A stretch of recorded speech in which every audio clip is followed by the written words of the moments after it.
ठीक है, आप मान लीजिए आपसे कोई पैसा मांग रहा, ठीक है, आप अगर पैसा दे दिए और हमारे पास आए नहीं है, हमने ड्राफ्ट नहीं किया, मान लीजिए हमारे तनख्वाह तो उस महीने की मिलेगी, लेकिन आपको देखिए आप अब इस कोरोना के समय में कितनी मुश्किल से आप लोग कमाते हो, और अभी आपको पता होगा जैसे रिश्वत देना भी अपराध है, जितना लेना अपराध है उतने देना भी अपराध है। तो मैं संक्षेप में हमारे एसीबी क्या क्या करती है मैं थोड़ा आपको, वैसे आप सब जानते हैं, फिर भी मैं एक बार बताना चाहता हूँ। उसके बाद हम लोगों के क्या क्या प्रयास है, क्या क्या कर रहे हैं, क्या क्या योजना है, वो भी आपको बताना चाहता हूँ। आप सबको पता होगा सबसे पहले एसीबी करती है ट्रैप। ट्रैप मतलब किसी सरकारी कर्मचारी, सरकारी मतलब पब्लिक सर्वेंट। पब्लिक सर्वेंट का मतलब अगर मान लीजिए कोई इवन एनजीओ भी है जो सरकार से अनुदान लेती है, या कोई स्कूल कॉलेज है सरकार से अनुदान लेती है, या कॉन्ट्रैक्चुअल लेबर है जो सरकार से पैसा लेता है, और जो नॉर्मल गवर्नमेंट सर्वेंट्स है वो जो पैसे मांगते हैं और आपसे पैसा लेते हैं। पैसे मांगना और लेना दोनों अपराध है, और दोनों की सजा अभी करीब 3 साल से 7 साल तक की सजा है। पहले 2018 से पहले मांगना अलग अपराध था, लेना अलग अपराध था, लेकिन अभी इवन मांगने का भी उतना ही सीरियस अपराध है जैसे लेना है। ठीक है, अब जैसे किसी ने किसी से पैसा मांग लिया, हम उसी मांगने में ही मुकदमा दर्ज करके केस मतलब उनको अरेस्ट कर सकते हैं। हम ट्रैप बाद में कराते हैं इसलिए कि और एविडेंस मिलता है और हमारे केस पक्का मजबूत होता है, तो इस वजह से हम लोग आगे पैसे ट्रैप भी करवाते हैं हम लोग। और आप बड़े बड़े जो जनरली आप लोग अखबार में पढ़ते हैं कि सब फलाना अधिकारी पैसे मांग रहा था ट्रैप हो गया, वो जनरली ये सबसे ज्यादा कार्रवाई ट्रैप की होती है। दूसरी हम करते हैं सरप्राइज चेकिंग। आप अभी जुलाई 2021 में आप लोगों ने अखबार में पढ़ा होगा, एक अधिकारी थे सेंट्रल गवर्नमेंट का IRS अधिकारी थे शशांक यादव, वो गाजीपुर उत्तर प्रदेश में पोस्टेड थे, नीमच फैक्ट्री में। उनके पास उत्तर प्रदेश गाजीपुर में पोस्टेड थे, गाजीपुर अफीम फैक्ट्री में, और उनके पास नीमच फैक्ट्री है, नीमच में भी अफीम की फैक्ट्री है, उसके भी उनके पास चार्ज था। वो नीमच में आए और नीमच में बहुत सारे लोगों से पैसा लिया, रिश्वत की राशि। वो रिश्वत की राशि लेके राजस्थान से गुजर रहे थे, राजस्थान की सिर्फ रास्ता यूज कर रहे थे वो, और जा रहे थे गाजीपुर। तो किसी ने उन्हीं के ऑफिस की किसी आदमी ने हमें पॉइंट टू पॉइंट सूचना दे दी, जब इस तरह से अधिकारी रिश्वत की राशि लेके ये जा रहे हैं, आप गाड़ी का नंबर दे दिया और समय भी दे दिया जब गाड़ी निकली। तो हमें कहा, हमें रिक्वेस्ट है आप चेक करोगे तो आपको काफी कुछ मिल सकता है। तो उसके बाद हमने चेक किया तो 16 लाख मिल गया। तो 16 लाख मिलने के बाद वो एक्सप्लेन नहीं कर पाए वो पैसे कहाँ से आए, कैसे आए, तो इसलिए उनको हमने अरेस्ट करके बाद में हम उस केस की चार्जशीट किया। ये हो गया सरप्राइज चेकिंग। तीसरा हम करते आय से अधिक संपत्ति। जैसे कोई अधिकारी है, 10 साल की नौकरी हो गई, उसकी आय जो भी डिक्लेयर्ड आय है, जैसे उनकी सैलरी है, सैलरी के अलावा भी मान लीजिए नौकरी से आने से पहले से कोई इनके पास एग्रीकल्चर लैंड था या कोई बिल्डिंग थी जिसके रेंट मिलते हैं, ठीक है, वो उनकी जो आय है उससे ज्यादा अगर संपत्ति उजागर होता है तो हम आय से अधिक संपत्ति का मुकदमा दर्ज करते हैं। हम ज्यादातर हमारे पास कंप्लेंट्स आते हैं, कोई ना कोई रिश्तेदारी इनके जिनसे झगड़ा है, पड़ोसी, यही इस तरह की शिकायत देते हैं। और चौथा हम करते हैं misuse of office. Misuse of office मतलब पद का दुरुपयोग। 2018 जुलाई से पहले जो भी पद का दुरुपयोग का अगर हमारे पास शिकायत आ रही, जैसे कोई टेंडर में गलत दे दिया और कुछ घोटाला कर दिया, गड़बड़ हो गया, स्कैम कर दिया अधिकारी ने, हम लोग 2018 जुलाई से पहले खुद ही जांच कर सकते थे बिना विभाग की परमिशन। लेकिन अभी चेंज ये हो गया कि अभी विभाग की परमिशन लेके एक 17A धारा जुड़ गई है, उसे विभाग के परमिशन लेके उसके बाद हम जांच करते, जांच करके उसके बाद मुकदमा भी दर्ज करते, कार्रवाई भी करते। ये मोटा मोटा जो एसीबी जो काम करते, मतलब बेसिकली इनमें काम करते। इसके अलावा वो 5वां जो इम्पोर्टेंट है, जो राजस्थान एसीबी की एक तरह से स्पेशलिटी है और एक्सपर्टाइज है, कि बहुत बार आप लोग देखते हैं कि पूरा एक तरह से रैकेट चलते हैं डिपार्टमेंट्स में। जैसे सबसे आपको याद होगा कि पहले माइनिंग खान महाघूस कांड हुआ था। इसके अलावा भी कुछ कुछ विभागों में PHED और PWD इस तरह के विभागों में आप कभी कभी अखबार में पढ़ते होंगे, कोई ठेकेदार था, अधिकारी को पैसे देने जा रहा था, दोनों को पकड़ लिया। वो जो रैकेट्स हम हमारे अलग अलग तरीके से टेक्निकल ऑब्जर्वेशन और फिजिकल ऑब्जर्वेशन सर्वेलेंस हम करते हैं, और करके जब अधिकारी को जब भी पैसा देने जा रहा है कोई भी आदमी, तो हम दोनों को पकड़ लेता है। अभी हाल ही में पिछले महीने उदयपुर में एक एडिशनल कमिश्नर GST थे, कमर्शियल टैक्स थे, उनके घर पर कोई ट्रांसपोर्टर पैसे देने जा रहा था, तो उसको हम फॉलो कर रहे थे, फिजिकली भी फॉलो कर रहे थे, प्लस और भी अलग अलग तरीके के ऑब्जर्वेशन हमने किया था। उसके बाद हमने उनको पकड़ लिया। तो ये मोटा मोटा जो ACB जिस तरह से कार्रवाई करती है, तो ये आप जैसे आप लोग सीधा आपसे कोई पैसा मांगे तो आप सीधा आके ड्राफ्ट करा सकते हो, लेकिन आपसे पैसा नहीं मांग रहे, आपको ये जानकारी है कोई अधिकारी दौसा के रहने वाले आपके यहाँ पोस्टेड है, लेकिन हर शनिवार को छुट्टी के दिन शुक्रवार को रात को जो एक हफ्ते में जो भी कमाया उसको लेके बस में या ट्रेन में अपने गांव जाता है, घर जाता है। अगर ये सूचना आप देंगे जिस तरह से वो शशांक यादव ARS की सूचना मिली थी, हम सर्च करेंगे, ट्रैक कर सकते हैं। या कोई अधिकारी हो सकते हैं कि जो ऑफिस में पैसा लेते हैं, सुबह से शाम तक इकट्ठा करते हैं, शाम को जाते हैं वापस ले जाते हैं, इस तरह की सूचना मिले हम सरप्राइज चेकिंग कर सकते हैं। इसके अलावा आय से अधिक संपत्ति की सूचना अगर आपके पास आ जाए वो आप दे सकते हो, और इस तरह की सूचनाओं में आपको नाम और आपको सामने आने की भी जरूरत नहीं है, हमें सिर्फ सूचनाओं से मतलब होता है। हम लोग इवन ट्रैप में भी आप देखते होंगे, ट्रैप में भी जो ट्रैप कराता है उसका नाम FIR में तो रहेगा, लेकिन अखबार में हम नहीं देते। बहुत बार चाहते नहीं है कि, क्योंकि उनकी कभी कभी धंधा पिट जाता है और वो खुद ही कहते हैं कि साहब हम नहीं चाहते कि हम बाहर मतलब पब्लिक में हमारा नाम आए। इसके अलावा जैसे अगर कोई रैकेट्स चल रहे हैं तो उसमें कभी कभी आप देखते हैं कोई दलाल पूरे विभाग को चलाता है, या कभी कभी ऑफिस में कोई कर्मचारी सबसे इंपॉर्टेंट बन जाता है, सबसे इंपॉर्टेंट बन के पूरी विभाग को चलाता है। तो इस तरह की अगर सूचना हमें मिल जाए, हमारे पास अलग अलग तरीके के सर्वेलेंस सिस्टम्स है, मॉनिटरिंग सिस्टम्स है, फिजिकल सर्वेलेंस, टेक्निकल, उसके माध्यम से भी हम पीछा करके हम लोग कार्रवाई कर सकते हैं। और यहाँ दूसरी बात ये भी है कि जैसे जनरली ये लोग सोचते हैं कि बहुत लोगों के मन में शंका रहती है कि साहब सेंट्रल गवर्नमेंट एम्प्लॉय को राजस्थान ACB कैसे पकड़ सकती है। ठीक है, राजस्थान जो ACB जो हम लोग काम करते हैं, हमारी 1948 में राजस्थान ACB का जो पुलिस स्टेशन का गठन हुआ, उस गठन में इतना ही कहा है कि मतलब we will act against public servants, मतलब जो भी लोक सेवक है उनके खिलाफ हम कार्रवाई कर सकते हैं। और इसमें ये नहीं लिखा है कि सिर्फ स्टेट गवर्नमेंट या सेंट्रल गवर्नमेंट, वैसे भी मतलब लॉ एंड ऑर्डर है, ये पुलिस है, ये स्टेट सब्जेक्ट है। आप जैसे मान लीजिए कोई सेंट्रल गवर्नमेंट के एम्प्लॉई है, राजस्थान में कोई मर्डर कर दे या कोई रेप कर दे, तो सेंट्रल गवर्नमेंट एजेंसी नहीं आएगी इन्वेस्टिगेट करने के लिए, यहाँ तो CBI NIA नहीं आएगी, वो तो राजस्थान पुलिस ही करेगी ना। उसी तरह से जब सेंट्रल गवर्नमेंट एम्प्लॉय अगर राजस्थान की धरती पर रिश्वत मांगता है, रिश्वत लेता है, तो राजस्थान ACB कार्रवाई कर सकती है। इसमें काफी केसेस हमने किया है। यही आपको याद होगा करीब 2016 में, शायद 16 या 17 शुरुआत में एक IRS ऑफिसर पकड़े गए थे अलवर में।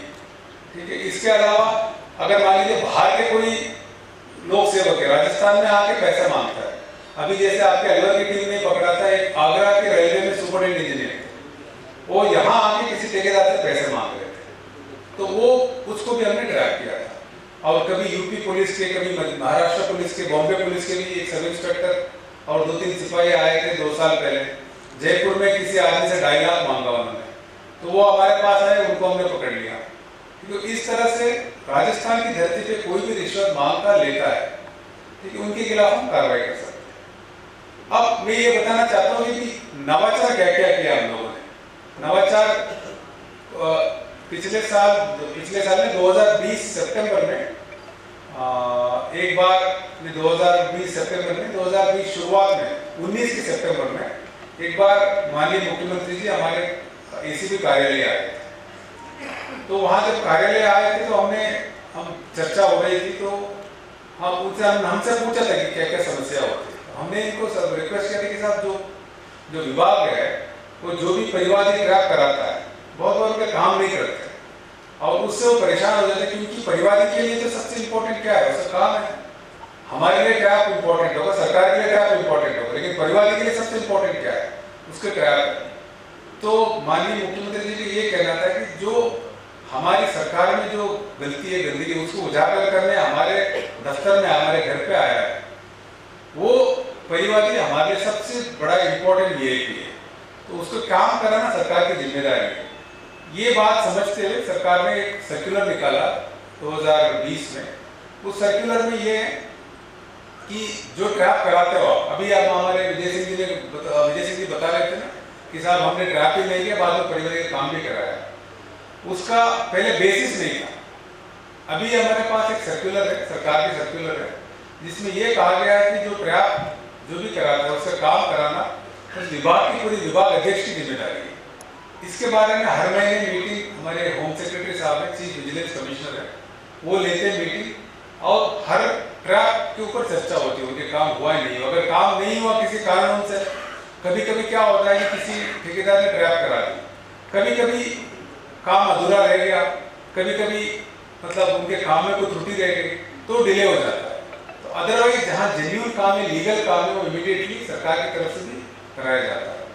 दूसरा, पहले ये समस्या होती थी, जैसे आपकी मान लीजिए बानसूर है, बानसूर या तिजारा है, वहाँ किसी गांव वाले से किसी सरकारी कर्मचारी ने पैसा मांग लिया। अब वो गांव वाले गुस्सा तो बहुत आया, ट्रैप भी कराना चाहते थे, लेकिन उनको पता नहीं होता था कहाँ जाऊँगा। ठीक है, मैं खुद बताऊँ, जब तक मैं आईपीएस नहीं बना, जिंदगी में मैंने किसी आईपीएस अफसर को देखा ही नहीं था, और इवन डिप्टी एसपी तक नहीं देखा था। तो मैं तो इंजीनियरिंग पढ़ रहा था।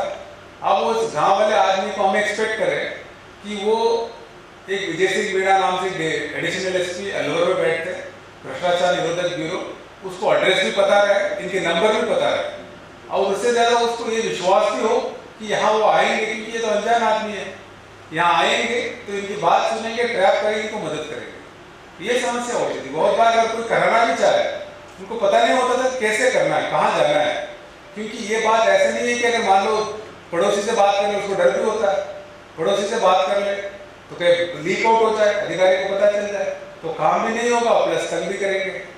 तो मैं हमेशा, हम लोग बातें करते हैं हमारे विभाग में, जब हमारे अफसरों को बात करता हूँ, तो अफसरों से बात करते हैं, क्योंकि जो ट्रैप कराते हैं उसकी भी मनस्थिति बहुत मतलब कॉम्प्लेक्स होती है कि वो जैसे ट्रैप कराने की जो टेंडेंसी है वो ऐसे नहीं कंटिन्यूस है, वो बीच बीच में आता है चले जाता है, आता है चले जाता है। तो उस टाइम में कोई गलत सलाह दे दे तो वापस चला जाएगा, ठीक है, उस टाइम में उसको सही सलाह दे दे तो आके वो भ्रष्टाचार को उजागर करेगा। तो मैं मतलब एक कभी कभी एग्जाम्पल देता हूँ, तो कभी कभी जो सुसाइड करने जाते हैं ना लोग, उनका भी ऐसे नहीं है कि कंटिन्यूस रहता है सुसाइड करने की टेंडेंसी, मतलब सोच। अगर ऐसे होता तो मुझे लगता है कि 90% लोग सुसाइड कर लेते, उसके बीच में आता है चले जाता है, बीच में आता है चले जाता है, बाद में उसको ऐसे ट्रैप करने के भी बीच में आता है चले जाता है। उस टाइम में अगर उसको सही रास्ता मिल जाए, कोई उसको समझाए कि कैसे ट्रैप होता है और उसको सुविधा मिल जाए, तो ट्रैप हो सकता है। तो इसलिए हमने क्या किया, अभी सरकार ने 24 जून 2020 को एक, ये जो आप देख रहे हैं 1064 एक हेल्पलाइन चालू की। 1064 हेल्पलाइन का एक व्हाट्सएप नंबर लिखा है ना, व्हाट्सएप नंबर। तो हेल्पलाइन का क्या मतलब है? हेल्पलाइन का मतलब ये है कि जैसे हमारे हेडक्वार्टर में, जयपुर के हेडक्वार्टर में एक एडिशनल से बैठते, 3 इंस्पेक्टर्स बैठते, उनका काम ही यही है, आप 1064 पे कॉल लगाओ तो एक इंस्पेक्टर उठाएंगे, आपसे पूछेंगे कि क्या समस्या है आपकी। अगर आप कहते हैं कि साहब फलाना अधिकारी मेरे से पैसे मांग रहा है, कभी कभी परिवार ये भी कहता है कि साहब मुझे कभी लोकल यूनिट से ट्रैप नहीं कराना, तो हम खुद ही पूछ लेते कहाँ से कराना है। कभी कभी वो भी पूछ लेते परिवार साहब मुझे एसपी साहब से बात करनी है, दिनेश साहब से बात करनी है, हमारे डीजी साहब सोनी साहब से बात करनी है, तो हम बात भी करा देते। तो एक बार उसने कॉल करी, उसके बाद हमारे सिस्टम चालू हो जाता है, उसके बाद उसको कुछ करने की जरूरत नहीं होती, उसको हम खुद ही गाइड कर लेते कि अगर हमारे ऑफिस के एड्रेस दे देते, हमारे अधिकारी के नंबर दे देते, उसके बाद वो हमें एक तरह से हैंड होल्डिंग करके कॉन्टेक्ट करा लेते। और बहुत बार कई परिवारों का मतलब साधन भी नहीं होता है अलवर तक आके ट्रैप कराने की, तो हम क्योंकि हम सरकार है, सरकार के पास सारे साधन सज्जन है, हमारे पास गाड़ियाँ है, हमारे अधिकारी खुद ही चले जाते हैं, खुद ही चले जाते हैं, खुद ही जाके वही वेरिफिकेशन करके वही ट्रैप कर लेते हैं। इसलिए 1.5 साल पहले चिड़ावा में एक नगर पालिका के ईओ थे, उनके खिलाफ एक रिटायर्ड फौजी आदमी थे, थोड़ा अपंग थे, चल नहीं सकते थे ज़्यादा, उन्होंने ऐसे ही 1064 पे कॉल किया। उसके बाद 1064 पे उसने बोला कि मेरे से बात करना चाहते थे, वो मेरे से बात की, क्योंकि मैं पहले झुंझुनू में एसपी रहा हूँ मैं, तो बात करते उन्होंने बोला कि मैंने पूछा कि आप जयपुर आने की स्थिति में हो, उन्होंने बोला कि सर मुझे थोड़ा प्रॉब्लम है। तो इमीडिएटली हमने जयपुर से डीवाईएसपी एक कांस्टेबल भेजा, और उनके कॉल आने के 4 घंटे में तो हमारे अधिकारी उनके पास थे, वो वेरिफिकेशन हुआ और उसके 24 घंटे के अंदर अंदर ट्रैप हो गए। तो 1064 का मतलब यही है कि आप ये समझिए कि आपको एक तरह से आपके फ्रेंड है, आपको कॉल करते ही आपको पूरा समझा देंगे कैसे करना है, ट्रैप कैसे करना है, किससे कराना है। कभी कभी वो खुद भी कहते थे साहब मुझे सीकर एडिशनल एसपी से ट्रैप कराना है। और दूसरा हमारे एसीबी में एक फ्रीडम है, फ्रीडम ये है कि जैसे अगर अलवर की चौकी है, जरूरी नहीं कि अलवर में ट्रैप करे, आपने देखा होगा अलवर की चौकी बहुत बार जाके भरतपुर में ट्रैप करती है, दौसा में ट्रैप करती है, जैसलमेर वाला आके यहाँ ट्रैप कर सकते हैं, क्योंकि पूरे राजस्थान में एसीबी का एक ही पुलिस स्टेशन और एक ही पुलिस स्टेशन में उसका एसएचओ है हमारे डीजी साहब, हम सब सेकंड ऑफिसर है, आप मान लो कि सब इंस्पेक्टर ऐसे कहते हैं, और ये सब चौकी वाले हैं। अब विजय सिंह यहाँ की चौकी के इंचार्ज एसीबी चौकी की, तो पूरे राजस्थान की एक ही पुलिस स्टेशन, इसलिए कोई भी चौकी वाला किसी जगह भी कार्रवाई कर सकता है। एक तो तीसरी समस्या परिवादी को ये होता था कि जैसे परिवादी जैसे कोई ट्रैप है, किसी अधिकारी ने 20 लाख मांग लिया, तो 20 लाख मांग लिया, अगर परिवादी के पास 20 लाख होता तो पैसे काम ही करा देता, लेकिन वो देना भी नहीं चाहता, ट्रैप भी कराना चाहता है, लेकिन उसका 20 लाख अटक जाएगा। अटक के क्या होगा, वो जो 20 लाख उसको तब मिलेगा जब पूरा कोर्ट से केस खत्म हो, केस निर्णय हो, उसमें 10 साल लग सकता है, 15 साल लग सकता है, 20 साल भी लग सकता है।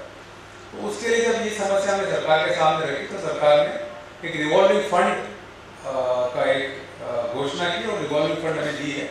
रिवॉल्विंग फंड में ये है कि जैसे आप जो भी ट्रैप कराना है वो पैसे ला के अपने ही पैसे ला के ट्रैप कराएगा, उसके बाद उसके पैसे के रीइंबर्स हम कर देंगे, जल्दी कर देंगे। उसके लिए एसीबी में कमेटी है, लीगल ऑफिसर्स और सीनियर एक पुलिस ऑफिसर प्लस हमारी जो फाइनेंस की जो ऑफिसर्स है उनकी कमेटी है। एक कमेटी पूरी तय करके उसके बाद उनको इमीडिएटली 10 दिन में 5 दिन में इस तरह से पैसे दे देंगे, तो वो पैसा अटकेगा नहीं, क्योंकि पहले क्या है 20 लाख, अब कौन 20 लाख अपना पैसा दे के 20 लाख मतलब ट्रैप भी कराएगा और पैसा भी बर्बाद करेगा, क्योंकि उसको टाइम लगेगा, 15-20 साल लगेगा, कहीं से तो उधार लेके आया होगा, कहीं से लेके आया होगा, ये बहुत बड़ी समस्या है। और हमारे कुछ ट्रैप, जहाँ एक ट्रैप आया था जिसमें किसी अधिकारी ने काफी पैसा मांगा, 2 करोड़ मांगा और 50 लाख की फर्स्ट किस्त थी, वो परिवार पैसे इकट्ठा ही नहीं कर पाया, वो ट्रैप ही नहीं हो पाया। तो ये समस्या भी समझ के सरकार ने ये सुविधा दी है। अब इन सब की वजह से आपने देखा होगा पिछले 2021 में राजस्थान एसीबी ने अपने एसीबी हिस्ट्री में सबसे हाईएस्ट ट्रैप्स किए, सिर्फ नंबर में ही नहीं क्वालिटी में भी, अच्छे ट्रैप्स हुए।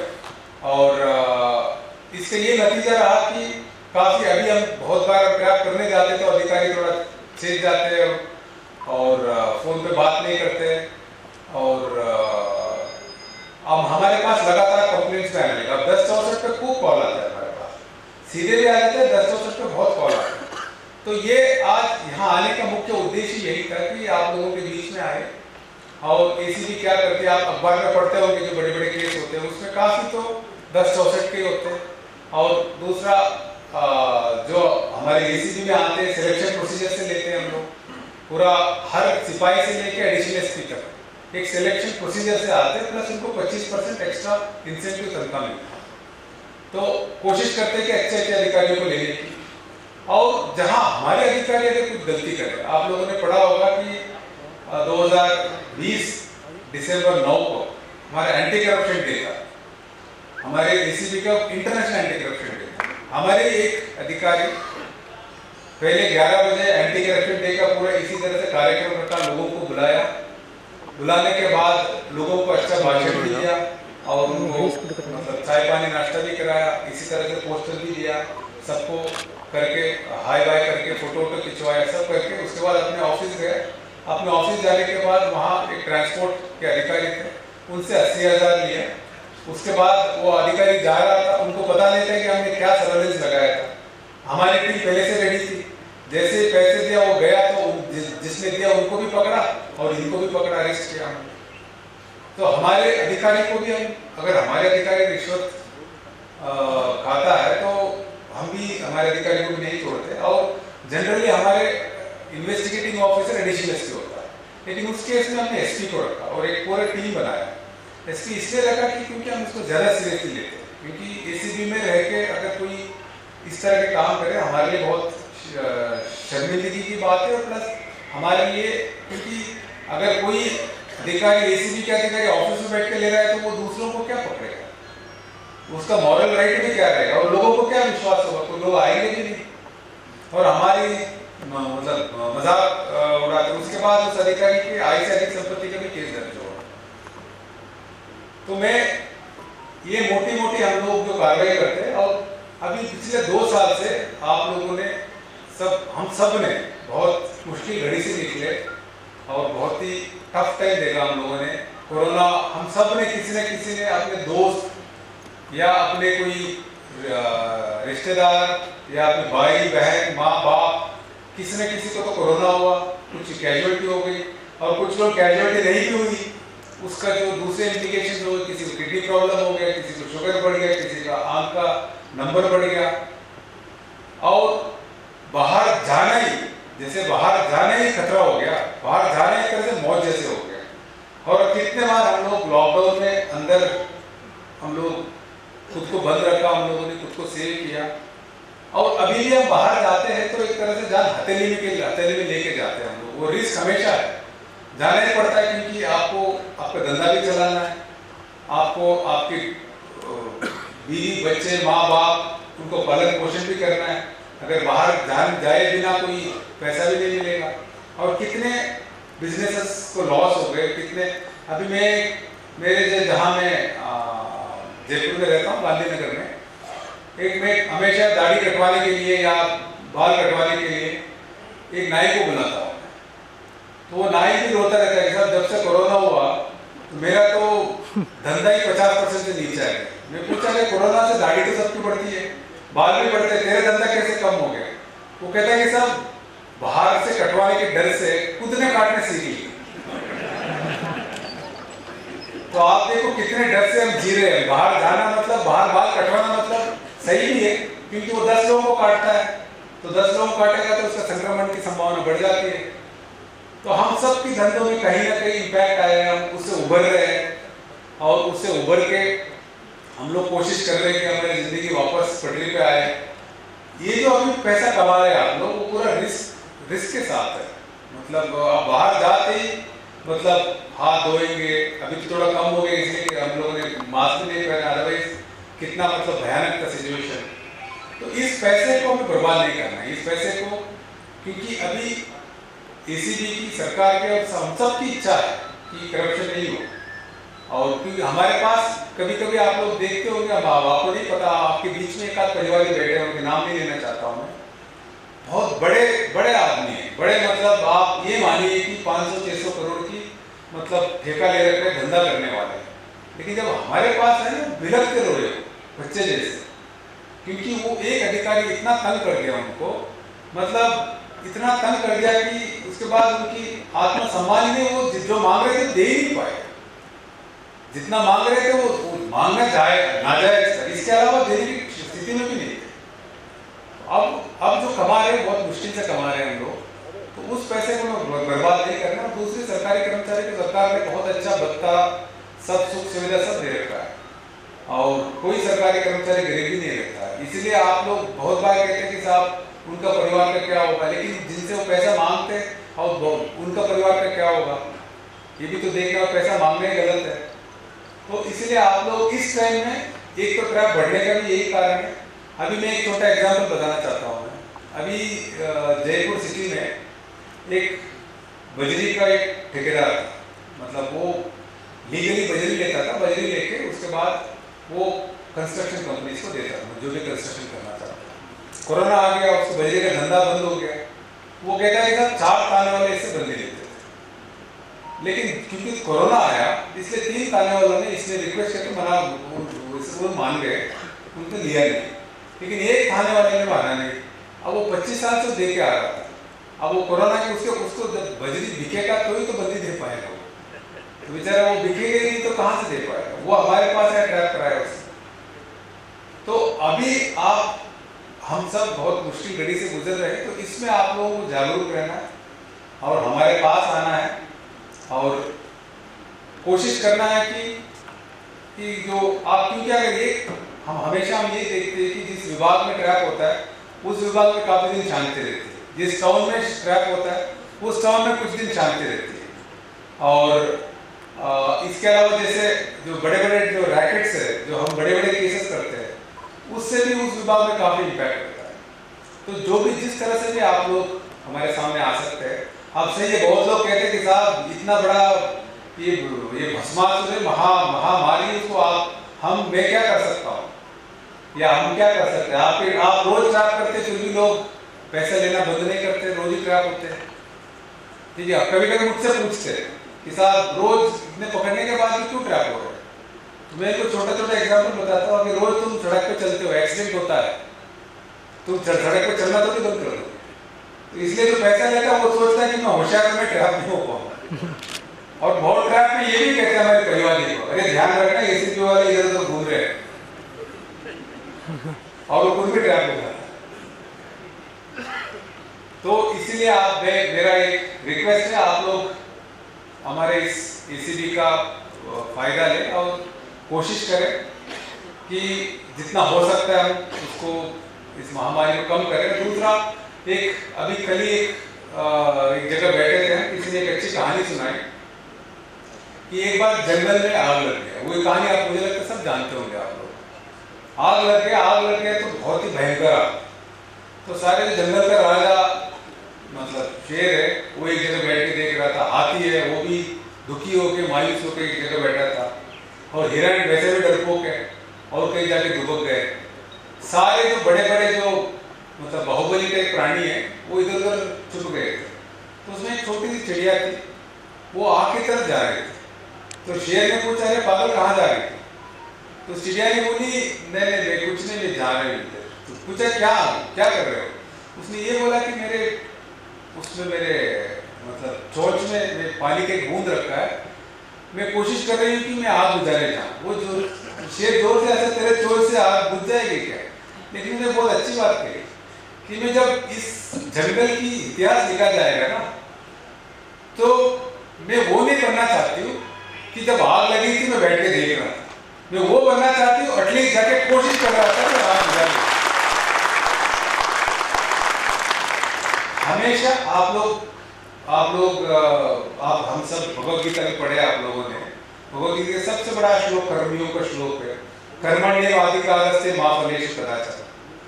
मतलब वो हमारे सारे एफर्ट, कोशिश तो करें करने की, रिजल्ट तो देखेंगे बाद में आएगा नहीं आएगा। हम कोशिश नहीं करें कहाँ से रिजल्ट आएगा। तो आप पास सूचना आती तो कोशिश तो करें एटलीस्ट। एक तो ये तो कह सकते हैं कोशिश तो किया हम लोगों ने, और हम उस धारा प्रवाह के साथ नहीं बह गए। तो हम कोशिश करेंगे तो सही है।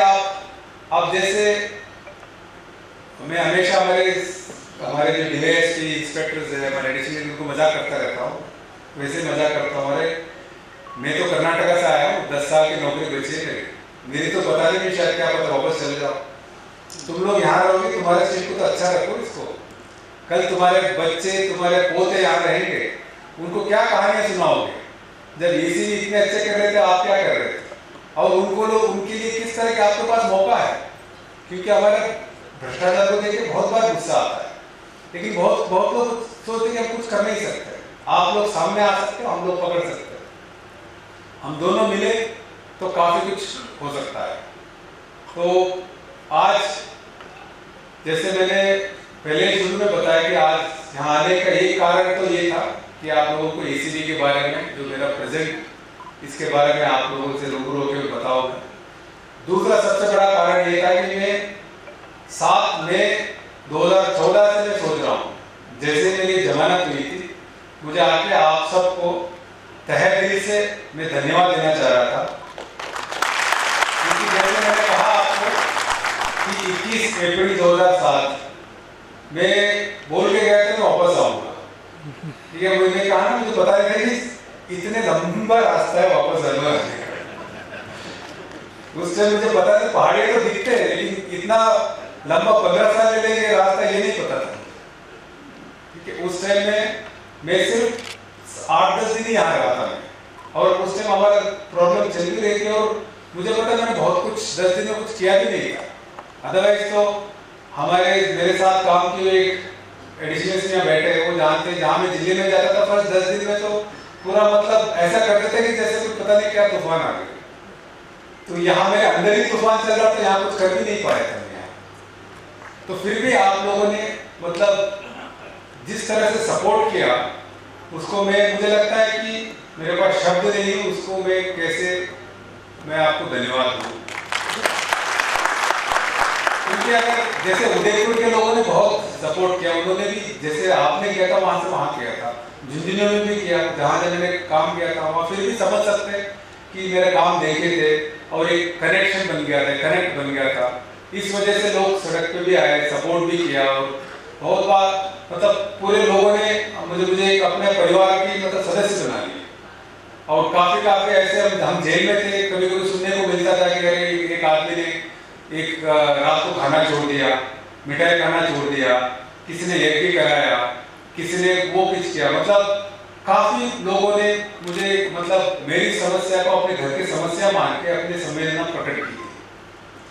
तो ये आप सोचते होंगे कि कुछ लोग सोचते हैं कि साहब ये तो इतने 7 साल जेल में भी रह के आए, उसके बाद भी इसी तरह से काम कर रहे, कभी वापस फंसेंगे। स्पेशली जब मैं एसओजी में था तो जनरल लोगों को पता कि ये इनको तो सीखते ही नहीं है, एक केस ऑलरेडी चल रहा है और दूसरे केस के पीछे चले गए। तो मुझे कभी लगता है कि मोटिवेशन कहाँ से मिलता है। मोटिवेशन जिस तरह से आप लोगों ने सपोर्ट किया, हम जेल के अंदर भी चलो ये सही है, 7 साल बहुत कठिन था, लेकिन फिर भी दिल में एक कहीं सेटिस्फैक्शन थी कि कुछ लोग तो हमें सही मानते हैं और कुछ लोग हमें सपोर्ट कर रहे हैं, और वो जो प्यार है उसको रिटर्न करना है। अब कोशिश कर रहे हैं उसी को। मेरा जिस तरह से आप लोगों ने मुझे परिवार के सदस्य बना लिया था, तो जब भी कोई परिवार मेरे पास आता है मुझे तो वही दिखता है कि ये शायद वही होगा जिसने मेरे लिए प्रार्थना की होगी। तो जिस तरह से आप लोगों ने परिवार का सदस्य बना लिया, उस तरह से ये सारे मेरे परिवार के सदस्य बन गए।